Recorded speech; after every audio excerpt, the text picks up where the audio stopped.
Assalamualaikum warahmatullahi wabarakatuh. Selamat pagi, siang, sore, malam teman-teman BTKI 22 kelas B. Di sini kami dari kelompok 8 akan mempresentasikan PPT yang diberikan oleh Bu Nini. Jadi sebelum kita memaparkan materi, kita perkenalkan terlebih dahulu. Perkenalkan, nama saya Aki Radga Pradipa, NRP 204121082. Lanjut ke teman saya. Saya Aulia Rahma Sarani, NRT 2041-22181. Dan saya Aisyah Berasti dengan NRT 2041-22121. Dan ini langsung presentasi kita.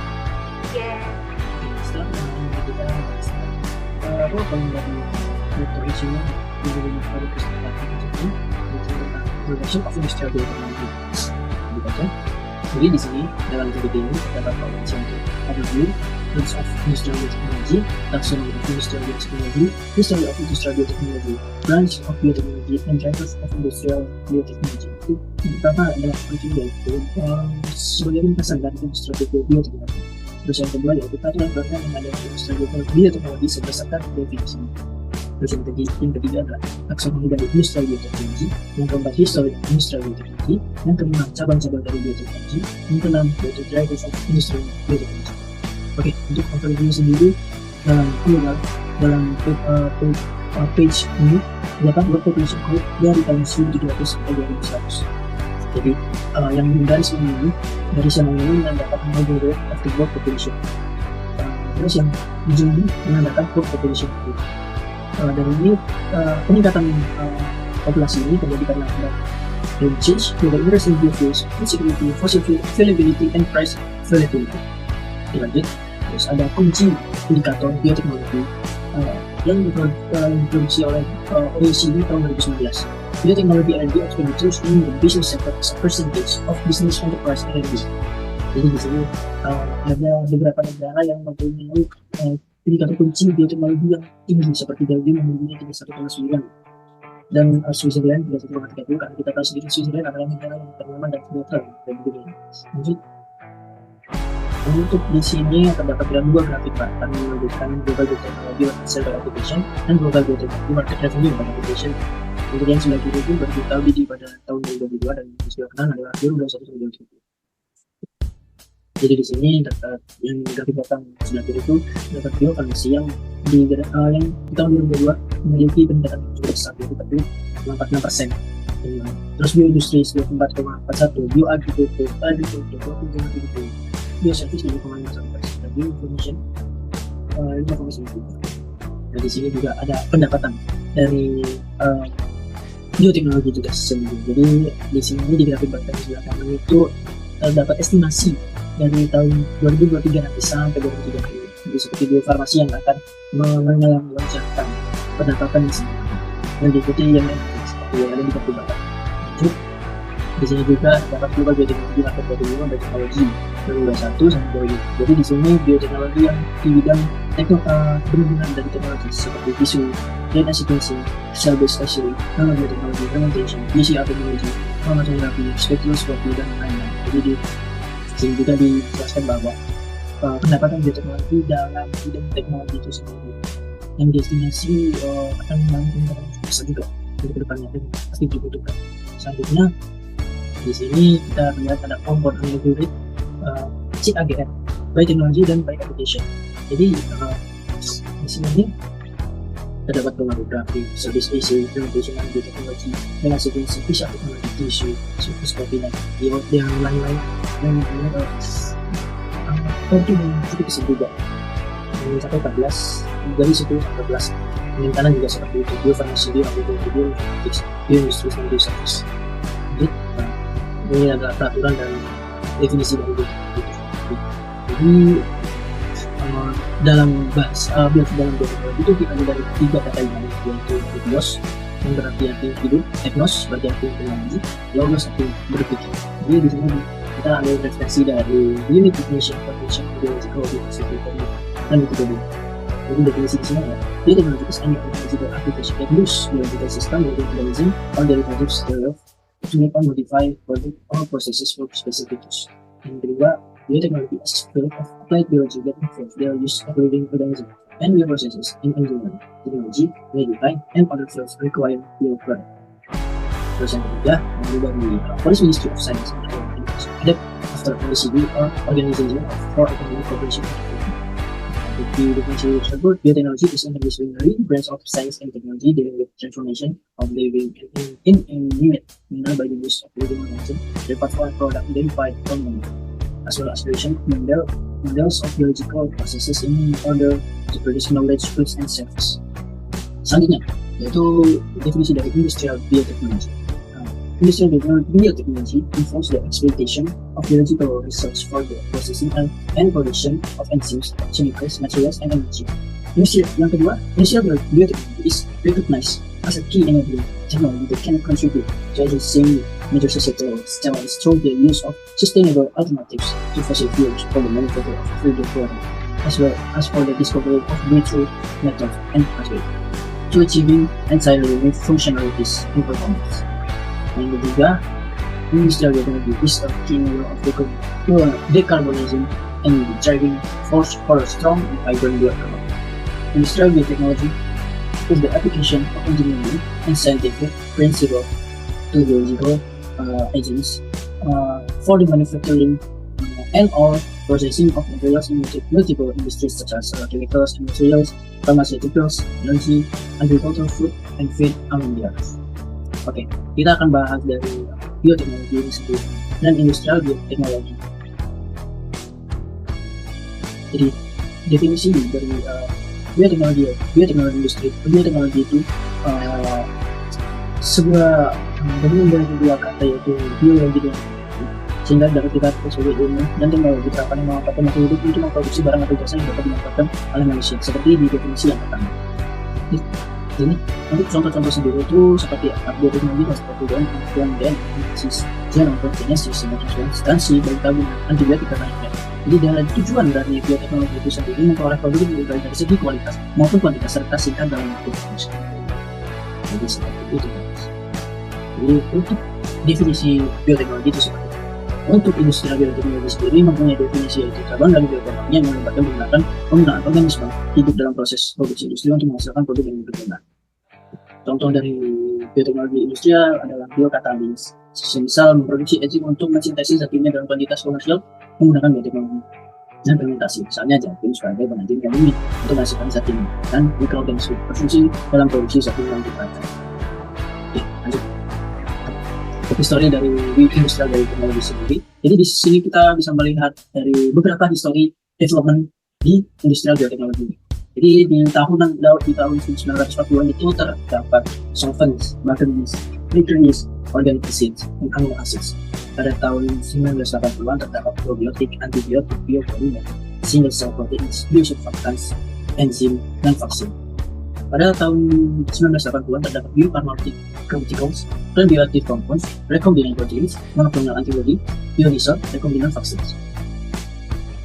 Di sini urutan secara garis besar apa saja yang ditemukan pada saat itu. Dan pada waktu sebelum 1850 sampai 1850 terdapat fermentation mystery, yakni misteri dari fermentasi itu sendiri dikuak oleh para saintis. Terus selanjutnya dari tahun 1850 ke 1860 itu emergence of microbiology science. Jadi di sini mikrobiologi lebih diteliti lebih lanjut sebagai ilmu sains. Jadi diteliti setelah memecahkan misteri dari fermentation itu, termuncullah ilmu mikrobiologi itu kan menjadi ilmu sains. Selanjutnya ada pada tahun 1890 ke 1940 di Advent of Biochemistry and New Products. Jadi di sini terdapat beberapa temuan juga seperti biochemistry dan beberapa produk baru yang hasil dari mikrobiologi dan fermentasi itu sendiri. Terus pada tahun 1940 ke 1970 ada era di mana antibiotik dan emergence of biotechnology. Jadi di sini ada sebuah baru dari bioteknologi itu. Jadi bioteknologi ditemukan pada antara 1940 sampai 1970, dan pada tahun tersebut juga ada ditemukan antibiotik sebagai obat. Terus pada 1970 sampai tahun 2000 ada pembaruan antibiotik. Terus pada tahun 2000 sampai sekarang sebanyaklah perubahan-perubahan yang terjadi di ilmu bioteknologi ini sendiri. Jadi kita bisa merasakan itu. Selanjutnya ini pada tahun sebelum 1850 sampai 1860 Jadi pada tahun 6000 sebelum Masehi, pasti sebelum Masehi, BC, terdapat penemuan fermentasi beer, tapi di tabel ini tidak ditemukan siapa saintis dan apa di kejadian apakah itu. Terus 3500 BC ditemukan fermentasi dari wine dan soja. Terus setelah itu ditemukan keju dan fermentasi keju dan kopi. Tapi di tahun ini pas ditemukan itu tidak diketahui waktu dan siapa saintisnya. Jadi ini menyebabkan pengembangan perkembangan yaitu industrial acetic acid fermentasi dari acetic acid tersebut. Terus pada 1680 saintis bernama Leeuwenhoek mengobservasi mikroorganisme terus dan belum terjadi progres apa-apa sih, tapi masih mengobservasi tentang mikroorganisme. Pada tahun 1783 Spallanzani, saya ini kayaknya salah, harusnya saintis di sini bernama Spallanzani mengobservasi coefficient, tapi belum ada progres atau industrialization. Pada tahun 1793 Lavoisier yang dirusak kuantitatif kimia untuk fermentasi alkohol. Jadi inovasi untuk industri pada bidang industri yaitu pada awal abad 18 chemical beer and wine fermentation also industrial beer fermentation. Jadi beer fermentation ini lebih meningkat, lebih ke arah industri.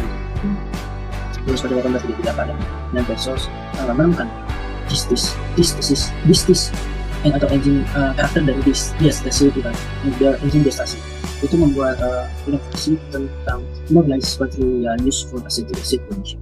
Terus pada tahun 1896 peneliti bernama Berzelius menemukan sebuah katalisis termasuk misal. Lanjut. Jadi di sini ini terdapat mind map dari biotechnological process and product developed in the ancient value. Jadi selama ini dari awal sebelum 1850 sekarang kita sudah mengalami beberapa tahap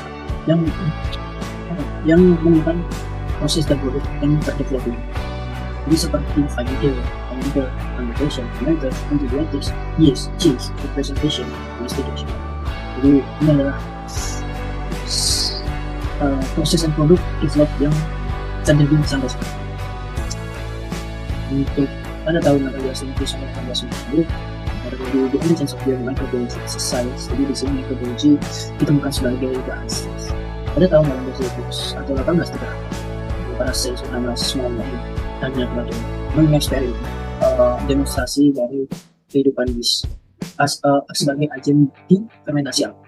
Jadi di sini menyebabkan inovasi untuk perkembangan penting industrial fermentation of beer. Jadi di sini benar-benar bir itu meningkat banget.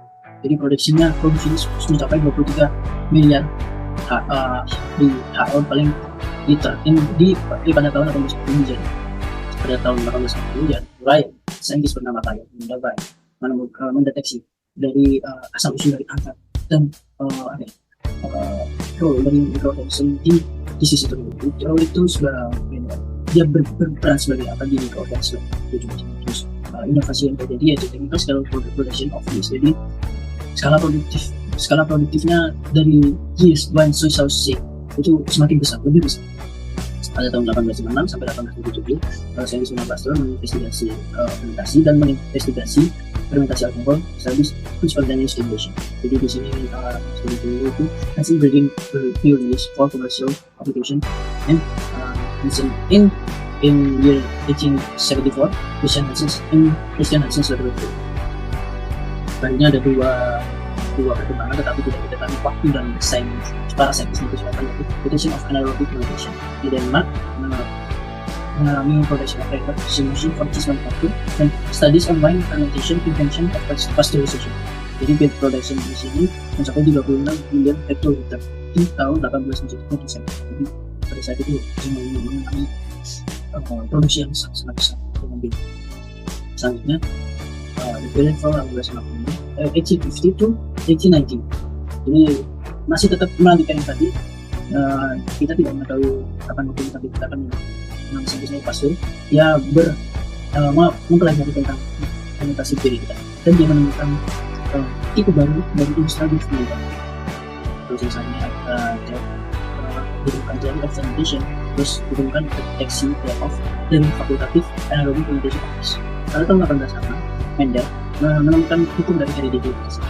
Terus 1876 sampai dengan Auschwitz bekerja pada teori untuk memimpin sebuah eksperimen ke antarasi tersebut dan menggunakan adaptif yang juga waktu dan menggunakan pendekatan yaitu produksi latih asik pada 1899. Terus pada 1877 sampai 1886 Pasteur memulai investigasi pada ansatid tersebut. Terus pada tahun 1880 University menemukan soil microorganism, the bacterial nature of nitrification. Terus pada 1881 Pasteur menemukan vaksin untuk melawan antraks dan rabies. Mungkin sekian dari saya, bisa dilanjut ke rekan saya. Melanjutkan pembahasan mengenai histori dari bioteknologi industri pada periode 1890 sampai 1940. Pada periode ini terdapat penemu-penemu diantaranya E. Fischer, Buchner, Fernbach, Steinbergin, Weizmann, Constantin dan Mude, M. dan Meyerhoff, Hammer, Northard, dan Fleming. Nah, beberapa penemuan yang ditemukan oleh mereka itu diantaranya ada kekhususan enzim, fermentasi karena aksi enzim saja, penelitian tentang zat antara fermentasi, penelitian sifat protein, penelitian tentang zat antar fermentasi, pembentukan aseton dan butanol oleh mikroba, penemuan Clostridium acetobutylicum, fermentasi gliserol, fermentasi asam sitrat, penelitian tentang glikolisis, kristalisasi enzim, penemuan aksi penisilin, dan struktur protein yang terpecahkan. Kemudian untuk progres teknik dan inovasi di industri, beberapa diantaranya yaitu yang pertama ada teknologi enzim yang semakin berkembang, reaktor biogas pembuangan limbah pertama. Tahun 1907 terdapat teknologi enzim yang ditemukan oleh Rom dan perusahaan khas di Jerman. Ada teknologi fermentasi berkembang yaitu produksi butanol untuk karet manufaktur. Kemudian ada persyaratan perang yaitu produksi aseton dan butanol. Kemudian ada produksi gliserol untuk bahan peledak. Ada yang dinamakan istilah precursor yaitu produksi industri untuk asam sitrat, produksi ragi industri skala besar untuk toko roti. Kemudian pengolahan air limbah skala besar yaitu pada tahun 1928 di Essen, Jerman. Kemudian ada puncak produksi dari alkohol. Kemudian pada periode 1940 sampai 1970 penemu diantaranya ada Watson, Crick, dan Franklin. Penemuan ilmiahnya itu ada Simposium Teknik Biokimia pertama, kemudian struktur DNA, yang ketiga jurnal bioteknologi pertama, dan yang keempat ada BCMA. Kemudian untuk progres teknik dan inovasi di industri itu, yang pertama di Amerika Serikat terdapat proyek penisilin karena kebutuhan perang. Kemudian produksi penisilin industri di skala besar, dan ada Pfizer yaitu fermentasi penisilin pada tangki dalam. Kemudian yang kedua ada produksi antibiotik lebih lanjut, ada yang dinamakan Pfizer, kemudian ada Lagerle tetracycline, dan Eli Lilly atau erythromycin. Kemudian yang ketiga ada fermentasi asam asetat industri, dan yang keempat ada perluasan produksi asam amino dan asam organik, vitamin, enzim dalam pembuatan makanan. Selanjutnya pada periode 1975, beberapa penemu diantaranya Mansberg, Chakrabarty, dan 1988 Mullis. Penemuan-penemuan ilmiahnya diantaranya ada virus rekombinan pertama, paten pertama untuk bakteri rekombinan, reaksi rantai polimerase atau PCR, rekayasa metabolik, hewan kloning pertama atau yang dinamakan Dolly, dan versi perkiraan pertama dari genom manusia. Untuk teknik progres dan industri inovasinya itu yang pertama ada produksi industri G-amino asam penisilina, kemudian tahun 1980 bekerja pada enzim A amilase rekombinan. Yang ketiga tahun 1996 budidaya massal benih rekombinan benih jagung komersial. Kemudian yang keempat tahun 1999 vitamin C melalui jalur mikroba. Selanjutnya, pada periode 2000 terdapat kejadian-kejadian penting. Di antaranya, pada tahun 2007, ahli kimia Jepang membuat molekul DNA pertama yang hampir seluruhnya terdiri dari komponen sintesis, sehingga berguna dalam bidang praktik. Tahun 2009, 3 gen baru yang terkait dengan penyakit Alzheimer telah ditemukan. Jadi, memungkinkan untuk penciptaan diagnosis dan terapi baru. Pada tahun 2011, kemajuan dalam teknologi pencetakan 3D telah memungkinkan untuk pencetakan kulit. Tahun 2015, Institut Nanoteknologi dan Bioteknologi di Singapura mengembangkan untayan kecil peptida yang membentuk gel terserat jika diberi air, sehingga dapat digunakan sebagai nanogel penyembuh. Pada tahun 2016, para ahli bioteknologi menghasilkan cetakan 3D yang sepenuhnya, sehingga hal ini diistilahkan sebagai jantung di atas chip untuk pertama kalinya. Kemudian untuk tahun 2017, untuk pertama kalinya sel pencet darah ditumbuhkan di laboratorium. Pada tahun 2020, pemerintah Singapura memberikan persetujuan regulasi pertama di dunia produk dagang yang dibudidayakan. Setelah selesai membahas histori dari bioteknologi, kita masuk pada cabang-cabang dari bioteknologi itu sendiri. Di sini terdapat taksonomi dari bioteknologi, ada percabangan itu terdapat aplikasi atau industri, raw material atau bahan baku, ada produk, ada organisme, dan ada teknologi. Untuk bahasan dari aplikasi atau industri itu terdapat cabang lagi, diantaranya ada makanan dan minuman, ada nutraceutikal, industri pangan, plastik bio, perawatan pribadi, bahan kimia hayati, bahan biologis dalam bahan kimia pertanian, dan biologi atau biofarmasi. Kemudian yang kedua ada raw material atau bahan baku. Ini ada cabang-cabang yang caranya yaitu nikoselulosa, padi, gula, limbah, gas buang atau gas, dan produk pertanian. Kemudian masuk pada produk, itu ada cabang lagi, yaitu diantaranya ada produk nutrisi, suplemen makanan, protein, asam amino, makanan dan pakan, aditif makanan dan pakan, enzim industri, alkohol, dan lainnya, khususnya pada bahan kimia dan sebagainya. Untuk cabang lainnya ada organisme atau sumber dan teknologi atau alat. Pada organisme, cabang-cabangnya mencakup bakteri, jamur, panggilan tanaman, dan sel hewan. Kemudian teknologi atau alat itu yang pertama yaitu dimodifikasi secara genetik. Yang kedua ada rekayasa metabolik, dan yang terakhir ada lainnya seperti penginduksi. Selanjutnya kita masuk pada rainbow code of bioteknologi. Jadi bioteknologi ini ternyata ada kode-kode warna pada setiap bidangnya. Di sini terdapat warna hijau, merah, coklat, gold atau emas, atau abu tua, abu muda, kuning, biru, putih, dan ungu. Jadi untuk yang hijau itu menandakan agrikultur atau pertanian, dan yang kedua ada merah, health atau medicine, menandakan kesehatan dan obat-obatan. Dan yang ketiga ada brown, yaitu coklat, itu pada bidang desert atau dry regions, yaitu gurun dan daerah yang kering. Untuk gold atau emas itu bioinformatics, computer science, dan chip teknologi, itu bidang bioinformatika, ilmu komputer, dan teknologi chip. Dark itu bioteroris dan biological weapon atau bioterorisme dan senjata biologis. Dan abu muda ada environmental protection, yaitu perlindungan lingkungan. Untuk yang kuning itu ada nutrition atau nutrisi. Yang biru ada marine aquatic atau perairan laut. Yang putih ada industrial bioteknologi, yaitu bioteknologi industri. Dan yang terakhir ada warna violet atau ungu, lalu ethical dan philosophical issue atau hukum, masalah etika dan filosofis. Untuk penjelasan lebih lanjut dari warna-warna ini secara gambaran luas atau gambaran besar, itu yang pertama ada green atau green bioteknologi, yaitu kombinasi dari praktik-praktik yang memanfaatkan sumber daya alam dan kekayaan keanekaragaman hayati untuk mempertahankan pertanian dan produksi yang berkualitas. Kemudian merah atau air bio, yaitu pada bidang dalam pelestarian kesehatan, medis atau farmasi bioteknologi. Kemudian warna violet, law ethical dan filosofis isu atau FBO itu berfokus pada pembuatan peraturan, hukum, dan penerbitan paten yang berkaitan dengan bioteknologi.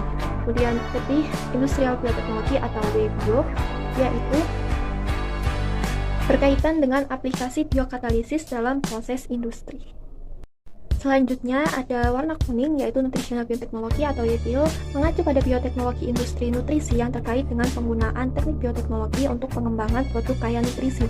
Kemudian blue atau marine aquatic, yaitu pada bidang penciptaan produk dan proses dari organisme laut melalui penerapan bioteknologi, biologi molekular dan sel, dan bioinformatika. Kemudian brown atau bioteknologi of desert dan dry regions atau BRBio pada bidang perangkat yang ampuh untuk memecahkan tantangan dari lahan gersang.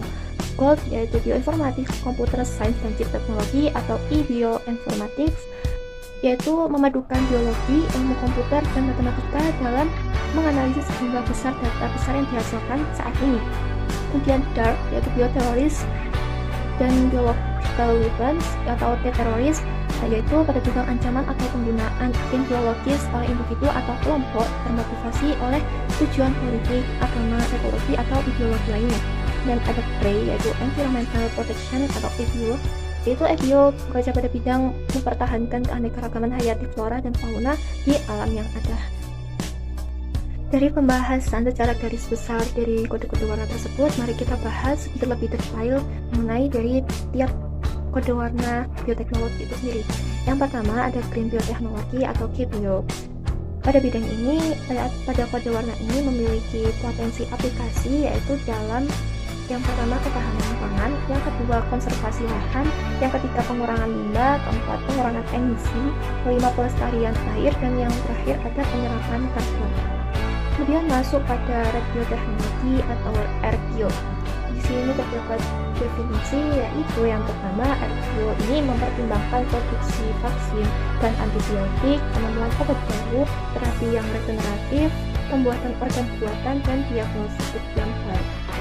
Kemudian definisi yang kedua yaitu modal berharga yang diperoleh dengan menerapkan metode rekayasa molekuler, diantaranya yaitu seperti hormon, sel punca, monoklonal antibody, cRNA, dan terdiagnostik. Kemudian untuk aplikasi dari RBIO ini sendiri terbagi menjadi dua, yaitu yang pertama menggunakan teknik biologi molekuler.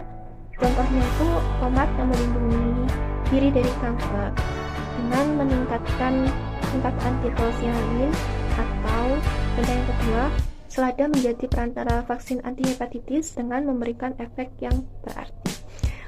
Jenis yang kedua yaitu obat-obatan yang berasal dari hewan transgenik untuk melawan penyakit yang mengancam jiwa. Contohnya ada antipromionin 3 yaitu berfungsi untuk melawan resistensi genetik terhadap heparin. Obat ini diproduksi oleh kambing rekombinan dan hamster Cina. Kemudian yang kedua ada faktor darah rekombinan untuk menyembuhkan penyakit hemofilia. Ini berasal dari domba. Yang ketiga ada A1 antitrypsin, itu untuk menyembuhkan emphysema dan parvovirosis. Ini berasal dari domba dan kambing. Kemudian yang terakhir ada insulin, diproduksi oleh biodom, manusia rekombinan. Insulin yang diproduksi mikroorganisme.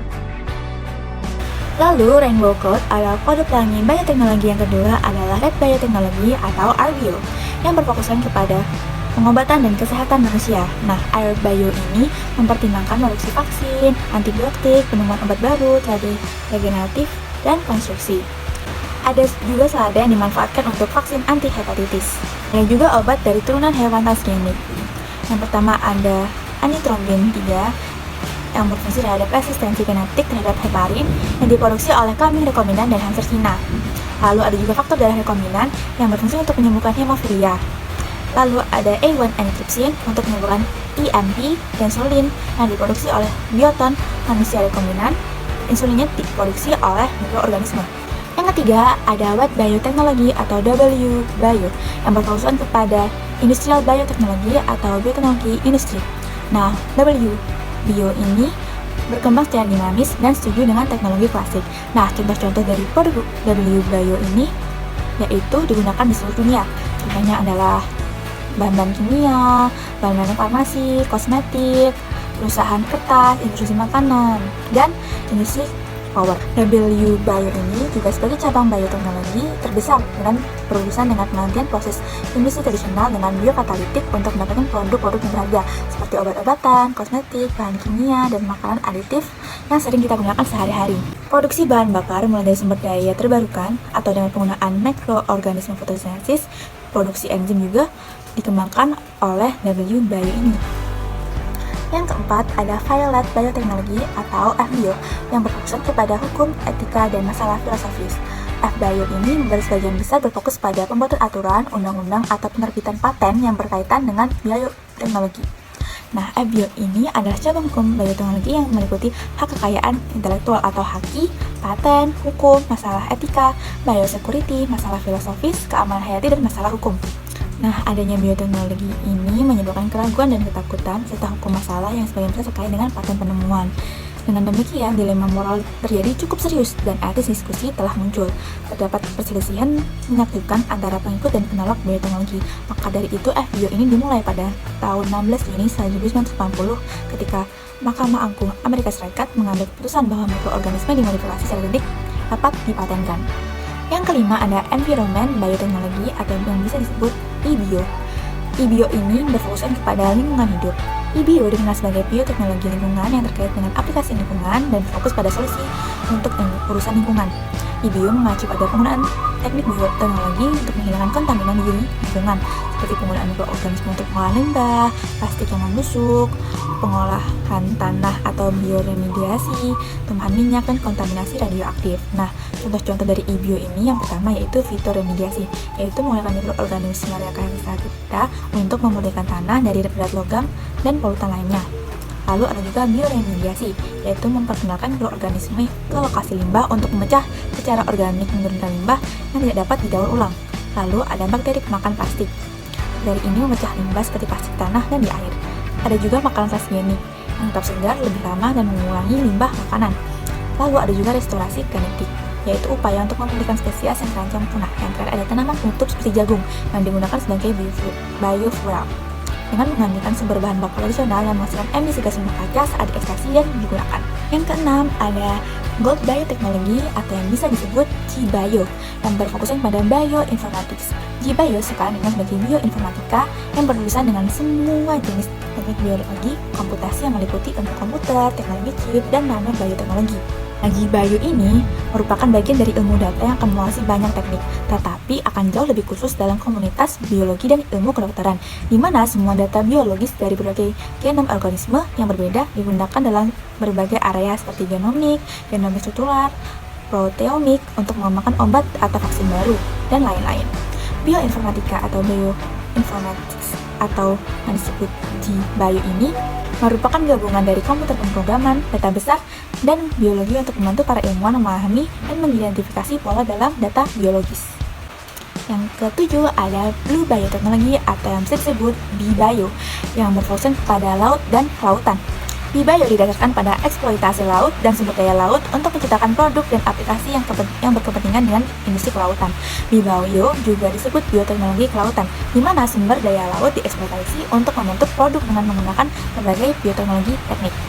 Sebagian besar hidroklorid dan dialin sudah banyak digunakan dalam makanan, perawatan, kesehatan, dan kosmetik. Sumber daya dari B-Bio ini merupakan ikan, tanaman, air, kerang, spons, paus, dan lain-lain. Produk dari B-Bio ini meliputi makanan, obat-obatan, minuman, kain, plastik, dan beberapa obat pribadi yang digunakan untuk kesejahteraan manusia. Masuk ke nomor 8 yaitu Yellow Biotechnology atau Y-Bio. Nah, Y-Bio ini berfokuskan pada nutrisi. Y-Bio mencakup penelitian dan pengembangan pangan produk seperti anggur, keju, dan bir yang menggunakan fermentasi.